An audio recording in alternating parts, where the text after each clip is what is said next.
असू शकतात? शेजल ज्यावेळी राष्ट्रवादी काँग्रेस पक्ष फुटलेला होता, अजित पवार हे देवेंद्र फडणवीस यांच्यासोबत सरकारमध्ये सहभागी झालेले होते, एकनाथ शिंदे यांच्या सरकारमध्ये.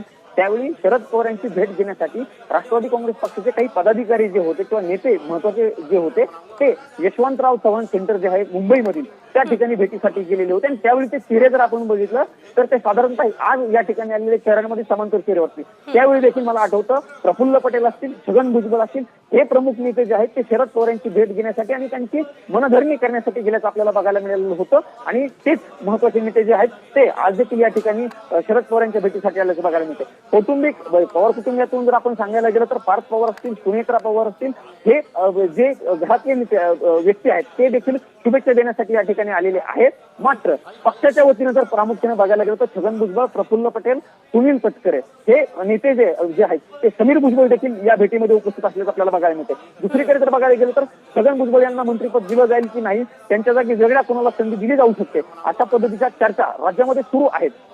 मंत्रिपदामध्ये अजित पवार यांच्या पक्षातील काही नेत्यांची नावं बदलली जाऊ शकतात, काही वेगळी नावं या सगळ्यामध्ये येऊ शकतात, अशा पद्धतीच्या चर्चा राज्यामध्ये सुरू झाल्या. पण नावं अद्यापर्यंत निश्चित झालेली नाही. ज्या छगन भुजबळ यांच्या नावावर नावं निश्चित झालेली नाहीये, कौटुंबिक भेट नाहीये, हे सर्व मुद्दे जे आहेत ते लक्षात येत आहे. मात्र यामध्ये विधान भवनातला एक जो आपण बघितलं होतं जयंत पाटील आणि अजित पवार यांच्यामध्ये जी जुगलबंदी झाली होती, पुन्हा एकदा आपण जाणार आहोत. प्रमोद जगताप यांच्याकडे आपण पुन्हा एकदा जाऊयात. मात्र त्यापूर्वी आपल्यासोबत शरद पवार गटाचे खासदार अमोल कोल्हे फोन लाईन वरून जोडले गेलेले आहेत.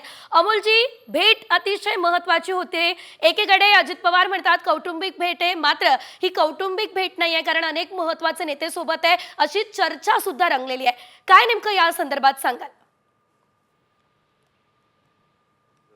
ही कौटुंबिक भेटच आहे कारण साहेबांचा आज वाढदिवस आहे आणि खरोखर आनंदाची गोष्ट आहे की मधल्या काळात जे काही संबंध ताणले गेले असतील, इतर काही गोष्टी झाल्या असतील, जरी राजकीय भूमिका वेगवेगळ्या असल्या तरी सुद्धा या पद्धतीनं कुठेतरी तो तणाव निवळलाय, हे खरोखर आनंददायक गोष्ट आहे.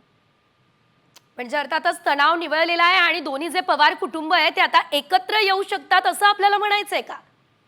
नाही, असे कुठलाही अर्थ लगेच इतक्या पटकन काढण्याची आवश्यकता नाही. वाढदिवस आहे, आदरणीय पवार साहेब त्यांच्या म्हणजे पवार कुटुंबातले ज्येष्ठ व्यक्ती आहेत आणि दादा त्यांना भेटायला आलेत. मला वाटतं एवढं इतकं साधी गोष्ट त्यातून लगेच फार मोठे राजकीय अर्थ काढावेत असं काही मला वाटत नाही. बरं अमोलजी, 2 दिवसांपूर्वीचीच गोष्ट आहे, विधान भवनातली जयंत पाटील आणि अजित पवार यांच्यामधली जुगलबंदी आठवते. योग्य वेळी योग्य निर्णय असं जयंत पाटील म्हणाले होते. योग्य वेळ आली आहे का?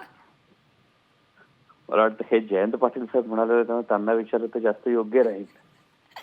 निश्चितच. धन्यवाद, तुम्ही आमच्यासोबत बातचीत केली त्यासाठी.